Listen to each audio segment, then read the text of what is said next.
Nesta semana nós vamos ter um julgamento muito importante no Supremo Tribunal Federal. É o chamado Marco Temporal das Demarcações das Terras Indígenas. E esse julgamento dessa semana mostra o quanto nós estamos perdendo a segurança jurídica no Brasil. Em 2009, o Supremo Tribunal Federal ele veio aqui resolver um conflito de Roraima entre os produtores de arroz e os indígenas. E a decisão favorável aos indígenas foi porque isso criou uma jurisprudência que naquela época os indígenas, em 5 de outubro de 1988, eles estavam ocupando a área, então ela seria uma área indígena. Isso acabou criando uma jurisprudência, essa decisão foi tomada em 2009, mas agora, 11 anos depois, um único ministro, o ministro Edson Fachin, ele deu uma decisão derrubando toda essa jurisprudência e criando essa tremenda insegurança.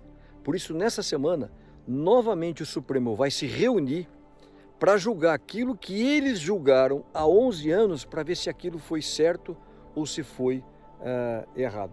E a ironia que isso começou aqui de Roraima, um estado que já tem praticamente 50% da sua área como reservas indígenas. Só para você ter uma noção, a agricultura que bate recordes, gera o superávit comercial, ela usa entre 65 e 70 milhões de hectares. As reservas indígenas do Brasil hoje já somam 116 milhões, quase o dobro do que a agricultura utiliza. Mas o grande problema é o erro desse tipo de decisão. A reserva Raposa, Serra do Sol, onde começou isso, tinha naquela época em torno de 40 mil hectares que produziam arroz. Se você pegar o rio Cotingo, o potencial daquela área subia para 100 mil hectares. E se você pegar a produtividade média dessas áreas, que são áreas irrigadas com canais que tinham toda essa infraestrutura, com uma produtividade média de 160 sacas por hectare, você vai ter um volume de produção.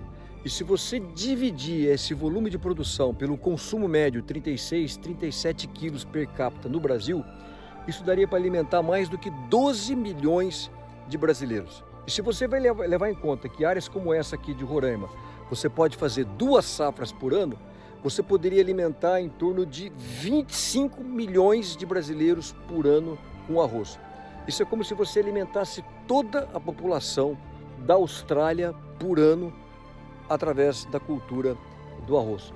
Então, a grande questão, além da insegurança jurídica, é porque nós temos esse tipo de decisão no Brasil, num mundo que precisa de comida, onde o preço do arroz tem subido muito nos últimos tempos, onde nós precisamos gerar mais empregos no Brasil, onde os macuxis, os índios que vivem lá, poderiam exercer a sua liberdade econômica, mas, no entanto, muito mais por uma razão, até eu diria, ideológica, essas decisões erradas, elas são tomadas.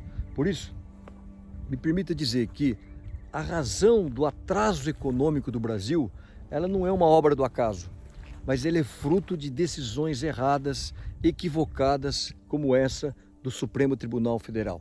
Toda vez que o STF toma uma decisão errada como essa, você pode ter certeza, eu, você, o nosso Brasil, nós ficamos mais pobres.